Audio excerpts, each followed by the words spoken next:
Little bit different. So, you heard it last time. Let's try it again. Good morning. So we stomp our feet. We do a little activation. We wake ourselves up because what I'm really wanting to connect with you on, whenever I come, is that you're not here just to listen to a speech. That's not what's going on here. What we do when we come together in community is we create together. So I've done my part. I prepared, wrote a few things down that Spirit told me to talk about. But our connection here is what establishes it. We do it together. So look at your neighbor to the right and say, we're going to do this together. And then if you look to the right and they were looking the other way, look at the other person this time and tell them we're going to do this together. There are people behind you. Look behind you, and if you're the back row, don't look behind you. And tell them we're doing this together. So my topic for today is, found an interesting way weaving into the theme. See, Jessica and Patricia are wanting to talk about freedom this month, and they gave me this nice little theme. What is the theme exactly? Freedom is another word for. Freedom is another word for. And I was like, well, the topic that's coming up isn't answering that question exactly. So let's see how this goes. But then spend a little more time with it, and boom, I got exactly what is for us today. So again, our topic today is known purpose, known power, no problem. So we live in this world, and we get a lot of stories, and we hear a lot of information about it, but I wonder how much we really know about it. So often, we're walking around in this existence with things and beliefs and ideas and how we see and perceive this world that are completely off. That there are lies and programming and things that we see and we hear, whether it's a stereotype about a particular group or place or people, whether it is a way that things have always been and we can't even imagine that it could be any other way because people won't allow us to think creatively or think outside of the box. But we don't spend enough time looking at the world that we live in and recognizing if we look at the world we live in, it is constantly telling us and speaking truth to us. So for example, if you've ever said or you've ever heard anybody say, things never change, that is one of the biggest lies that you've ever heard or said in your life. If there is any constant, and we didn't need Einstein to tell us, is the supreme constant is change. Now, how many people have ever thought or, maybe even said, things never change? You sound like a crotchety young but old, cartoon character. But that's kind of how we approach things. There are a lot of beliefs and ideas that we hold that are just not true. You don't have to be a scientist. You don't have to speak any language at all to know. Humankind, before we had a written language, figured out that the seasons change. So they never, ever, it would have never entered into their mind that things do not change. They always knew it. So what happened? Somebody told us something was true and we accepted it. We didn't investigate it. We didn't kind of study it. We didn't really reflect on it. And for a lot of us coming up, religion was one of those things. Religion was a group of knowledge that was poured into a body of people, and that body of people really weren't allowed to question it. When in reality, most faiths have very powerful and specific teachers or stories within them where there is a constant recommendation to question, to trial, to study the things that are coming forth, the revelation that humanity was receiving from God. God never said, don't question me. Like, that's a scripture that I've never read. Don't question me. Don't come against this idea. This is the idea. And the thing that has always been asked of humanity is apply it. So these teachings that we have at Agape stem from the teachings of Ernest Holmes and so many other mystics and Joel S. Goldsmith. And through Science of Mind, what the whole idea has always been is you demonstrate what we talk about. So if we talk about a spiritual law, if we talk about a spiritual principle, you could say test, but we demonstrate. So if the principle says, whatever you sow, you shall reap. That is in most spiritual teachings. There's some version of this idea of what you put in, you get something out. It's just a spiritual law. Now, what do you do to test that, to demonstrate it? Well, you decide that you're going to put something in. So in every aspect of our lives, even if we don't become great painters and artists, we put some practice in painting, right? So we might paint a butterfly, or we might paint a person. And so we know that the amount of time that we put into becoming a painter, we become more astute. We become more of a master at that thing. We were talking in meditation this morning about the idea that the facility decided to take away our doors, in their divine wisdom. I'm sure they're doing something really great here. At Agape, we had a water event that required us to not have any doors in the sanctuary. So I was telling Patricia that we have, oh my God, you guys are like right in tune with Agape. You don't get doors either. And the realization was, well, wait a second. Well, what is this opportunity that's in this new experience and way of being for us to embrace? Well, there is this idea about meditation, and I said this earlier, so if you heard it, just listen again. There's this idea about meditation that it's most ideally practiced in silence. And so there's a misnomer in that, because most of the time we practice meditation, we go into the silence. The purpose of meditation is not just to get quiet or just to relax. The purpose of meditation is to develop your mental awareness, your cognition, your mind, for you to develop it in such a way that you are not distracted, that you are not pulled off, that you can maintain your stillness, that you, the very you that controls, whether I think about the sneakers in the hallway, whether I think about the people passing by, whether the overwhelming worry and concern about my children, about what's happening in my life, about my marriage, about my friendships, about my own addiction issues, about my own relationship issues, or about whatever to-do list that I might have, can I be present here, now, in this moment, and just be still? Because it's in that space that we create space for something else to come in. But if we can't do that in the silence, then we definitely can't do it when we're in traffic and somebody's going through whatever they're going through, trying to get to wherever they're trying to get to. We can't hold this space so that, you know what? Go on ahead, buddy.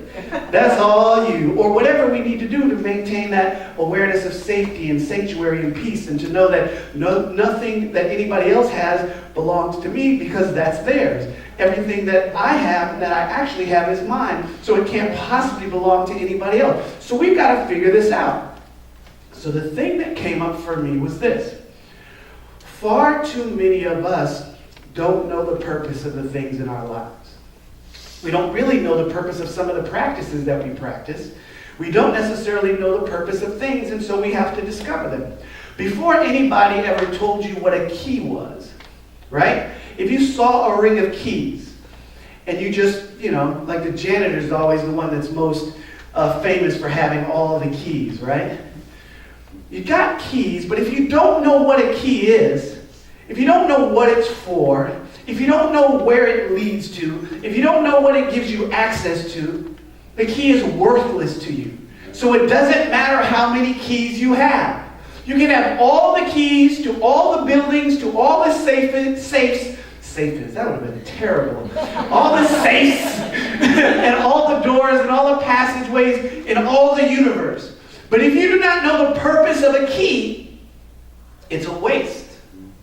There's a phrase that I've heard many times, and raise your hand if you've ever heard or used this phrase: knowledge is power. Yes. This is a lie. Oh.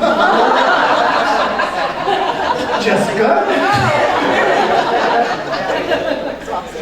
There are a lot of people that know a lot of things that have absolutely no power.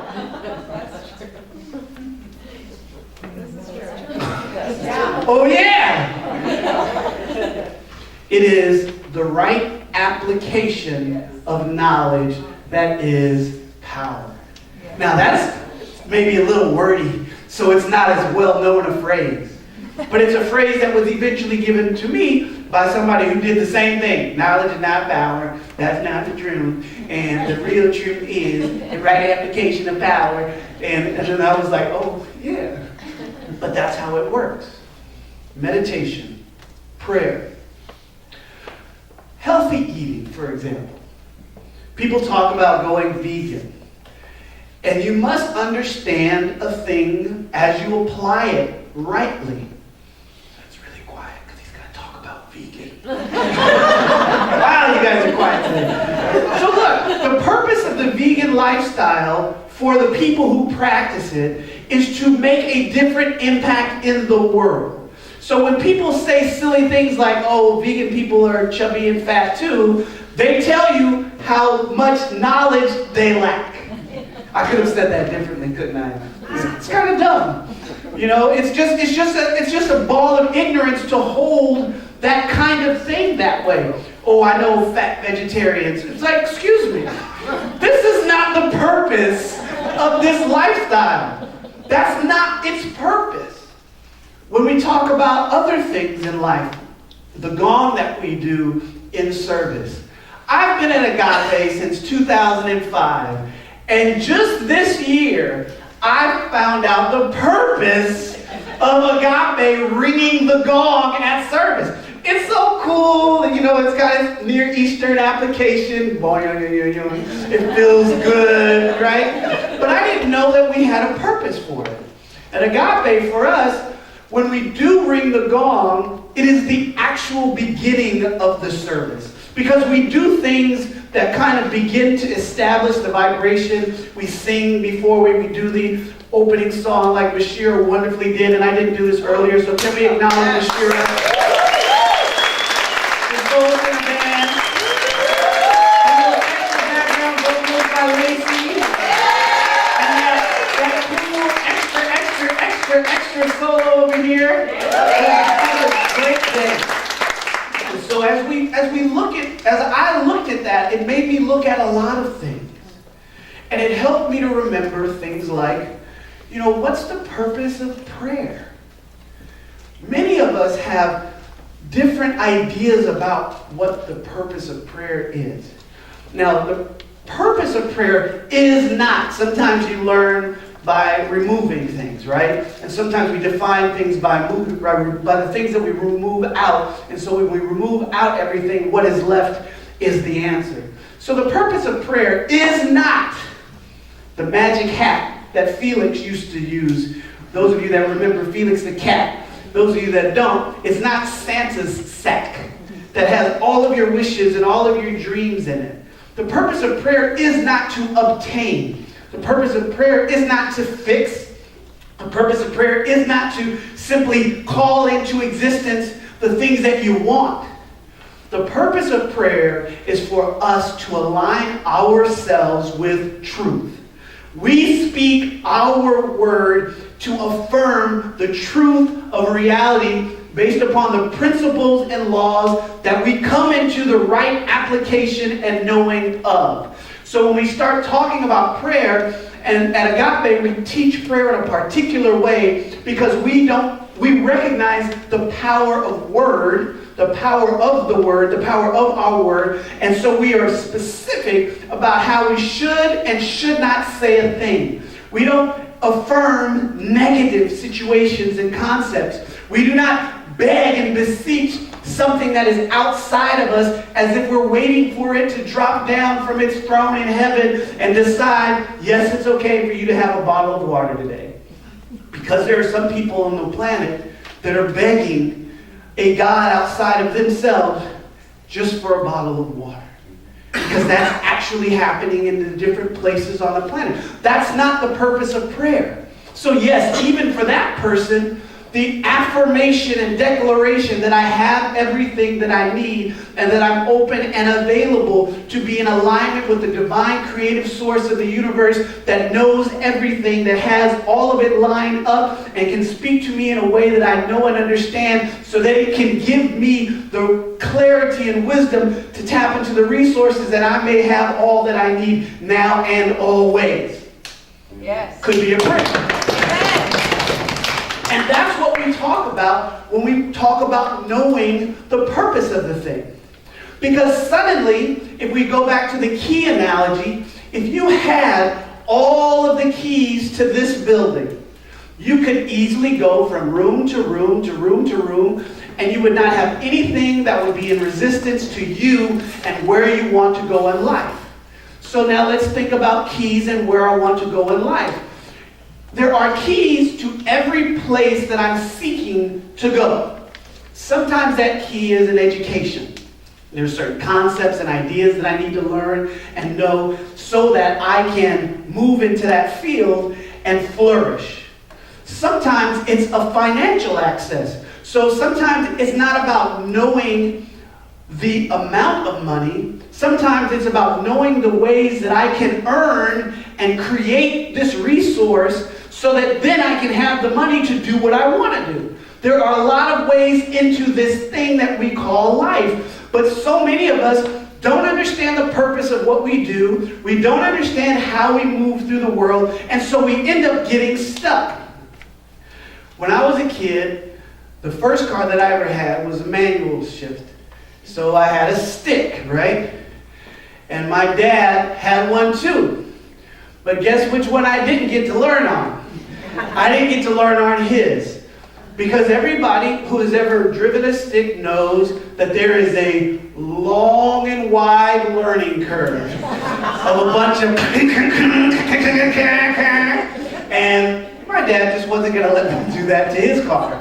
So I didn't really learn how to drive a manual stick, even though that's the kind of car that I was going to get until that car came into the house. And so once I started learning how to drive a car, I also started fine-tuning my awareness of this vehicle. Yet, I never, and the men and some of the women who know about cars too are going to freak out when I say this, I never changed the oil in my car. Now mind you, my dad is not alive to refute this, so I get to tell this story the way I want to tell it now. Nobody ever told me. So there is more to a purpose, right? He's over there like, wow. There's more to the purpose of a thing than simply the possession of it.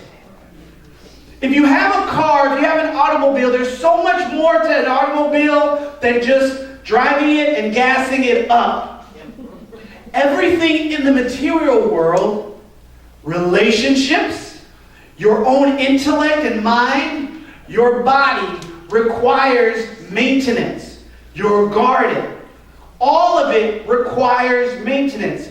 Your spiritual practice, your prayer, your visioning, your meditation, all of it is either a form of maintenance or requires maintenance. Paulette went to Rhythmia, and we heard an amazing story about her trip. But I know I've been to Reverend Michael's retreats many times. So Paulette did a lot of meditating, right? Yes. She did visioning, right? She did yoga, right? She ate vegan food, right?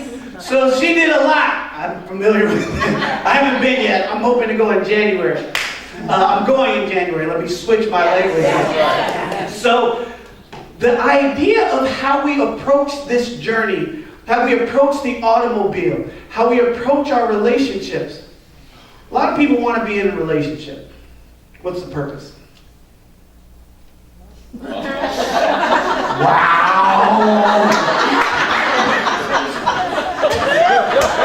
That's right, Mike. Don't let go. Don't let go. Keep your hand right. Stay close. She didn't say anything either.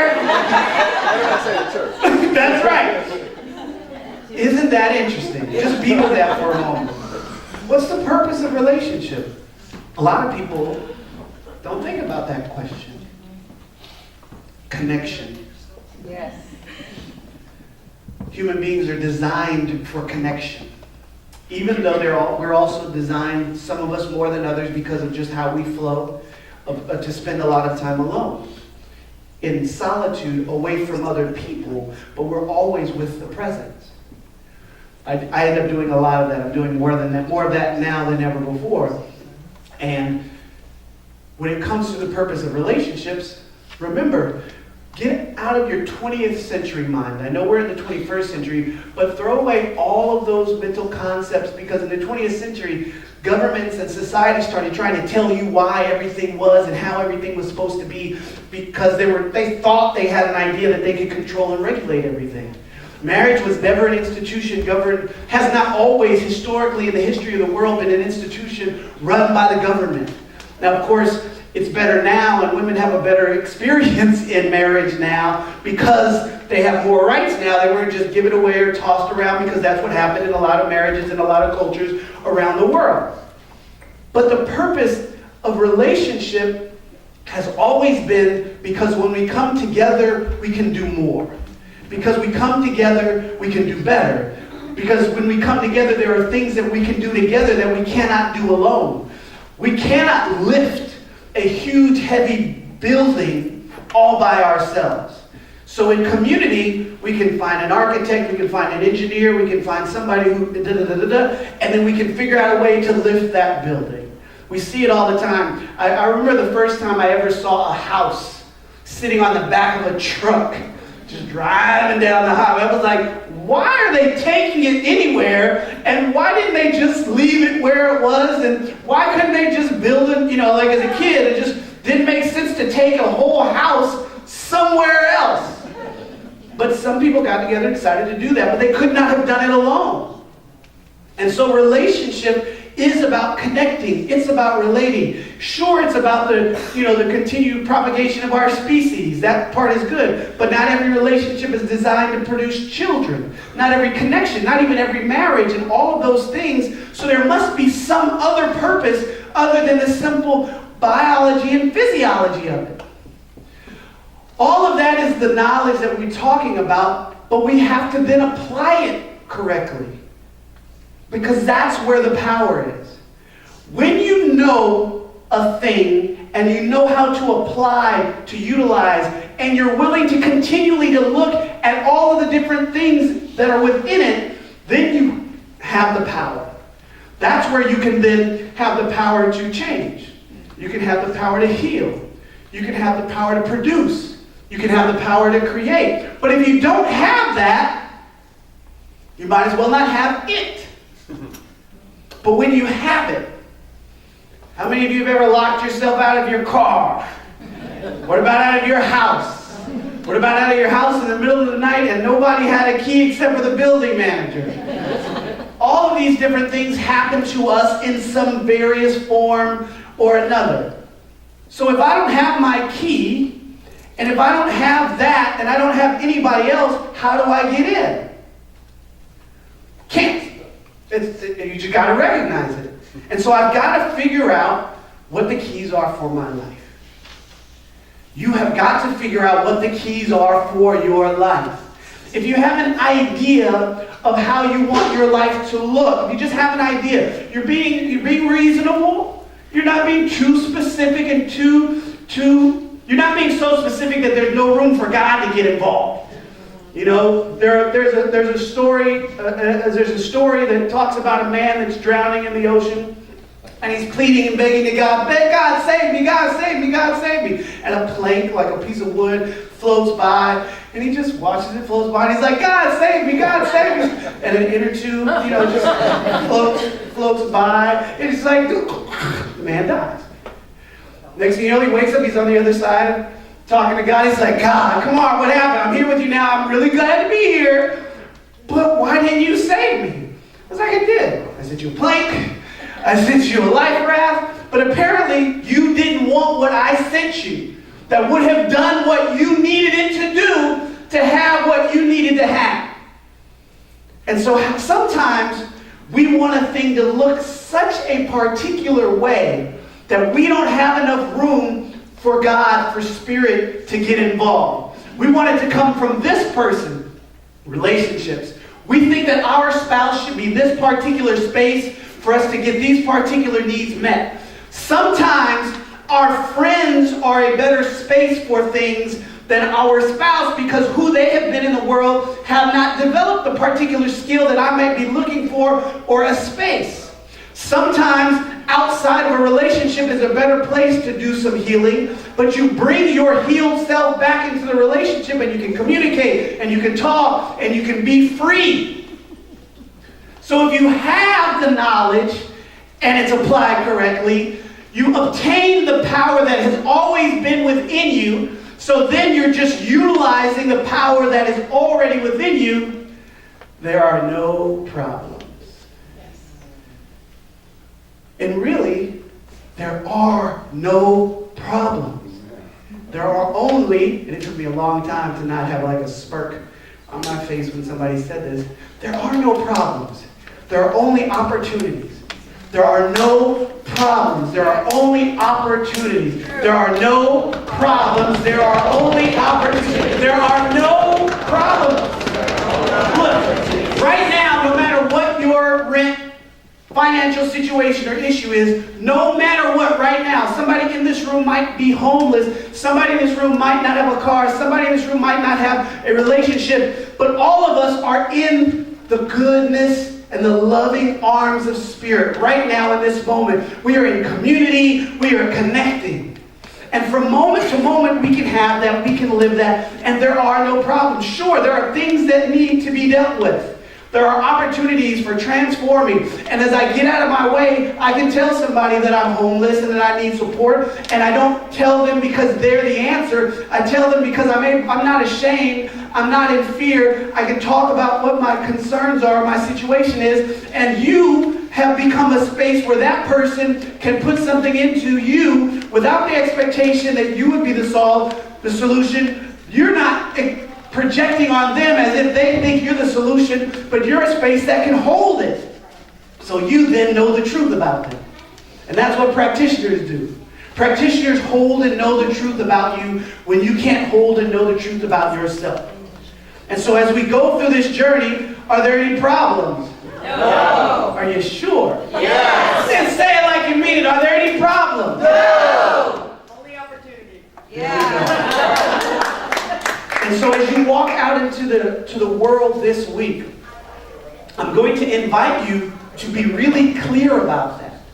I'm going to invite you to look at the things that you come against, especially like the news. The purpose of the news is not to get us angry and to get us bogged down. It is not to tell us the worst stories in our community every day. The news media itself as a corporation has lost it. They make us think that the murder rate and the abuse rate and everything is skyrocketing, but we don't talk about the fact that all of that, we're at historic lows for violence in our country. Yeah. We are doing a better job. Yes, we hold law enforcement more accountable. Yes, we hold our government officials more accountable. Yes, we're louder about it. Yes, we communicate about it. But we have to know the purpose of something like the media and communication and the things that come up. And there are no problems, right? No problem. We take this opportunity today, and even now, we take the opportunity to turn within in this moment for a moment of prayer.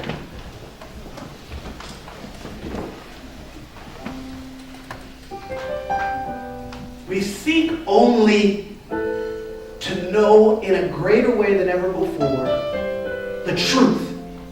The truth about our lives, the truth about our world, the truth about our journey, the truth about Soul Center, the truth about our family members, the truth about our friends. And so we bring them all into this field because we know that God is all that there is, and that this living presence, that this love intelligence has expressed itself in such a way to remind us that we are never alone.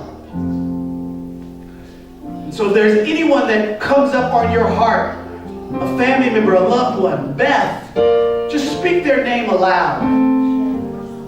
Anybody that comes up in your heart that you would like to bring into this field of prayer, speak their name. It could be your whole family. Say a name. And then most of all, even in this moment, I I want you to say your own name, Jason. Because we never want to leave ourselves out, and we always intently bring ourselves in to remind ourselves to remember us. And we know absolutely the clarity and the wisdom that is taking place, the healing that is taking place, the reminders to remember to remember. Oh, how good it is to lean into the awareness of the seeds that have been planted in this service today. We speak this blessing over the fertile ground that is our consciousness and mind, and we call it good and very good.